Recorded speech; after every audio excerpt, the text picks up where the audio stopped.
रीमा ने आंखें खोली और बड़ी फुर्ती से उठी। बाप रे, 8 बज गए। यह कैसे हो सकता है? मैं पिछले कई सालों से इतनी देर तक नहीं सोई हूँ, फिर आज यह कैसे हो गया? आज प्रीति तो स्कूल गई। मोहित को अब ऑफिस के लिए देर हो जाएगी। फालतू में अब उनकी बातें सुननी पड़ेंगी। वह सब तो ठीक है, लेकिन माँ जी, वह दिन भर में कितनी बकबक करेंगी और मुझे इतनी देर कैसे सोने दिया उन्होंने? अब तक तो उन्होंने घर सिर पर चढ़ा लिया होगा। क्या हुआ होगा? रीमा जल्दी से उठने लगी। मोहित खुश चेहरे के साथ आया, वह भी तैयार होकर। Good morning Reema. रीमा, क्यों उठी तुम? सो जाओ ना आराम से। मैं आज लंच कर लूँगा ऑफिस में। सच कहूँ तो मुझे जाने की इच्छा नहीं है, लेकिन बहुत महत्वपूर्ण मीटिंग है ना मुझे, इसलिए जाना ही पड़ेगा। पर मैं जल्दी आ जाऊँगा शाम को। बाहर जाएंगे घूमने, बाय। रीमा को बिना कुछ कहे मोहित ने उसे गले से लगा लिया और उसके माथे को चूमकर चला गया। रीमा झट से बाहर आई। किचन से कोई भी आवाज़ नहीं आ रही थी और जब वह बाहर आई तो पापा जी की थाली में इडली वड़े दिखाई दे रहे थे। सांभर से बहुत अच्छी महक आ रही थी, लेकिन वह पैकेट से सांभर नहीं निकाल पाए। यह लोग कंटेनर में ठीक से क्यों नहीं दे सकते? अगली बार कंटेनर घर से ही दे देना। और इस घर में मुझे एक चम्मच भी नहीं मिलता। पापा जी बोले। रुकिए जी, आप जरा, मैं निकाल कर देती हूँ। नहीं तो आप सब सांभर नीचे फर्श पर गिरा दोगे, मेरा काम बढ़ा दोगे। और आपके सामने ही तो है चम्मच। आपको तो कुछ कैसे नहीं मिलता क्या पता। एक काम करो, आप यह प्लेट लेकर टेबल पर बैठो, मैं देती हूँ सांभर और चटनी निकाल कर। और धीरे बोलो जरा, बहू कभी नहीं सोती इतनी देर तक। आज सोई है तो शांत रहे, नहीं तो आपकी आवाज़ से उठ जाएगी वह। बहू जब उठेगी तब दूंगी गरम करके उसे भी, या उसका मनपसंद नाश्ता है। रीमा आश्चर्य से यह सब देख रही थी। अरे बहू, उठ गई तुम? क्यों उठी? चलो अच्छा हुआ उठ गई। तुम्हारे पापा जी तुम्हारे मनपसंद का बड़ा सांभर लाए हैं, गर्मा गर्म खा लो, फिर बाद में चाय पियेंगे साथ में। माँ जी ने सुमन को टेबल पर बिठाया। प्रीति कहाँ है? दिखी नहीं, सुमन ने पूछा। अरे बहू, मैं उसे स्कूल बस में बैठा कर आया। गई वह स्कूल। होशियार हो गई है अब अपनी प्रीति, जल्दी जल्दी करती है सब अपने काम, तकलीफ नहीं देती है अब वह। हाँ, बैग बहुत भारी है उसकी। वे लोग यह नहीं समझते कि बच्चे पर इतना बोझ नहीं डालते हैं। मुझे क्या बोली वह पता है? बोली, दादाजी मैं बिग गर्ल हो गई हूँ अब, और गुड गर्ल भी। अब मैं आ जाऊंगी अकेली घर पर, आप मत आइए मुझे लेने के लिए। दादाजी पोती की प्रशंसा में मग्न थे। हाँ हाँ, मेरी बेटी समझदार हो गई है, सिर्फ दूध पीने को नाटक करती है, लगातार बड़बड़ करती रहती है, बस खाना ही ठीक से नहीं खाती। अन्नपूर्णा उसके पेट में है, इतनी ऊर्जा कहाँ से आती है क्या पता।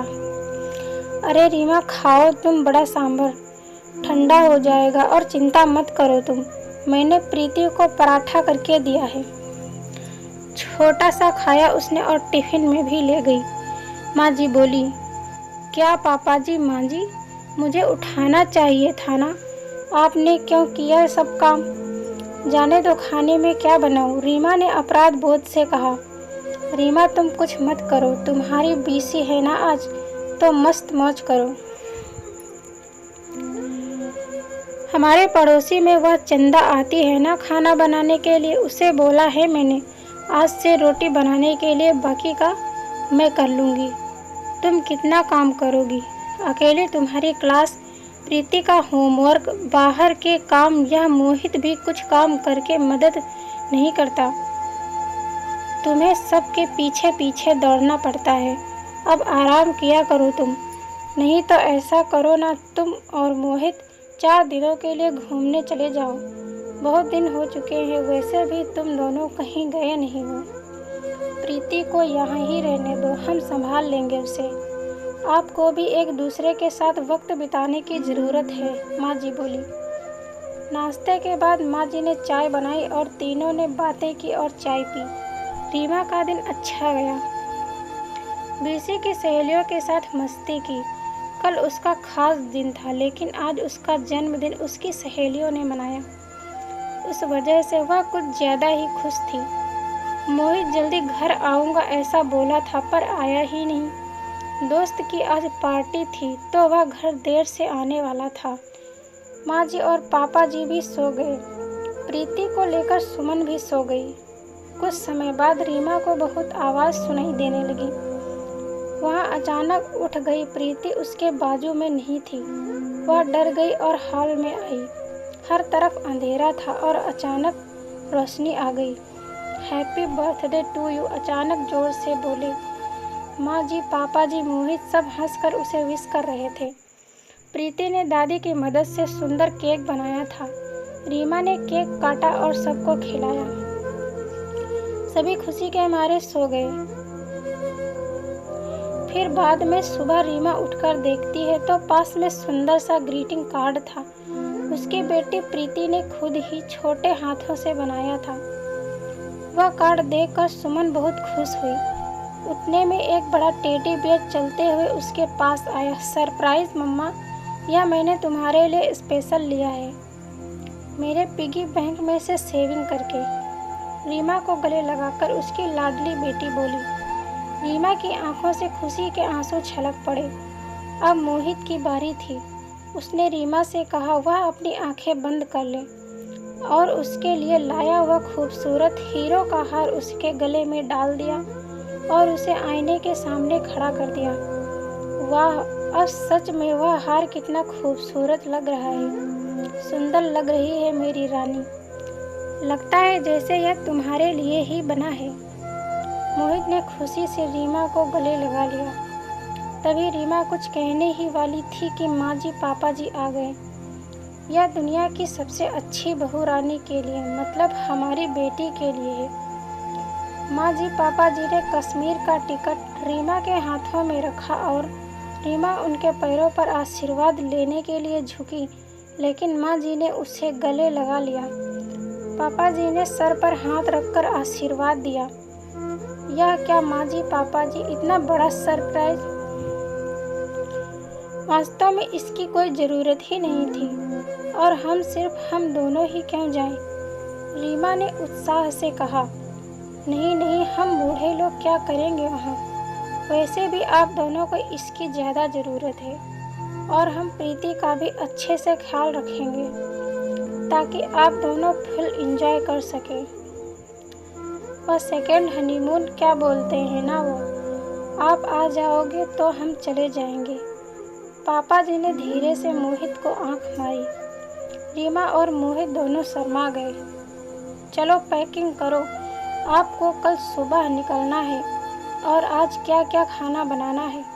आज रीमा की पसंद का माँ जी ने फरमान किया। दिन आनंद में गया। शाम को रीमा की आरती करके माँ जी पापा जी से उसे ढेर सारा आशीर्वाद दिया। रीमा इस प्यार से पूरी तरह अभिभूत थी। पूरी तैयारी हो गई थी। कल सुबह जल्दी जाना है, इसलिए बैग भर के मोहित रीमा तैयार थे। कश्मीर के सपने देखकर रीमा को कब नींद आ गई वह उसे समझ में नहीं आया। दोनों कश्मीर पहुंच गए जैसे स्वर्ग ही हो। कितना खूबसूरत था सब कुछ। मोहित रीमा सब भूलकर एक दूसरे में खो गए थे। यह हंसी वादियाँ, ये खुला आसमान। मोहित गाना गा रहा था और रीमा जैसे नई नवेली दुल्हन की तरह शर्मा रही थी। एक दूसरे के ऊपर बर्फ के गोले फेंककर छोटे बच्चों जैसे दोनों मस्ती कर रहे थे। दोनों आज आइस स्केटिंग के लिए आए थे।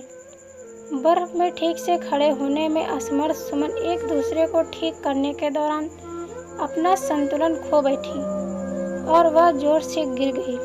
आंखें खोलकर देखती है तो क्या, उसके बेड के ऊपर से गिर गई थी। बाजू में मोहित सोया हुआ था, मतलब वह सपना था। इतने में बेल बजी, दूध वाला आया होगा। वह बाहर आए, उतने में उसकी सास उससे बोली, अरे रीवा, हर रोज कैसे देर से उठती हो तुम? 15 मिनट देर हो गई आज तुम्हें। जल्दी करो, अब चाय बनाओ और नाश्ते में कुछ अच्छा नमकीन बनाओ। और मेरी सहेली आने वाली है, आज कुछ अच्छा खाना बनाओ उनके लिए। और हाँ, घर पर ही रहना, आज कहीं बाहर मत जाना। माँ जी की रोज की कटकट चालू हो गई और रीमा सचमुच सपने से हकीकत में आ गई। हमेशा की तरह हर कोई उसका जन्मदिन भूल गए थे। रोज रोज की भाग दौड़, घर के कामकाज, सास के ताने, ससुर की फरमाइश, पति की धुन पर नाचने और बेटी की लीला देखने में वक्त उसका दिन कब खत्म होता था वह उसे भी समझ में नहीं आता था। जिंदगी भर दिन खराब लगने लगी, लेकिन कल उसने बहुत अच्छा दिन जिया। लेकिन इस एक रात के मीठे सपने में उसने इतने खुशनुमा पल जी लिए थे, जो उसके लिए क्या कम था। मन में उस कश्मीर का सपना साकार होने की प्रतीक्षा में वह काम करने लगी। तो दोस्तों, यह थी हमारी आज की कहानी। अगर यह कहानी आपको पसंद आई है तो कृपया इसे लाइक करें और ऐसी और कहानियाँ सुनने के लिए हमारे चैनल को सब्सक्राइब करें। यह कहानी आपको कैसी लगी? कहानी पर अपनी राय देने के लिए कमेंट करें। धन्यवाद दोस्तों।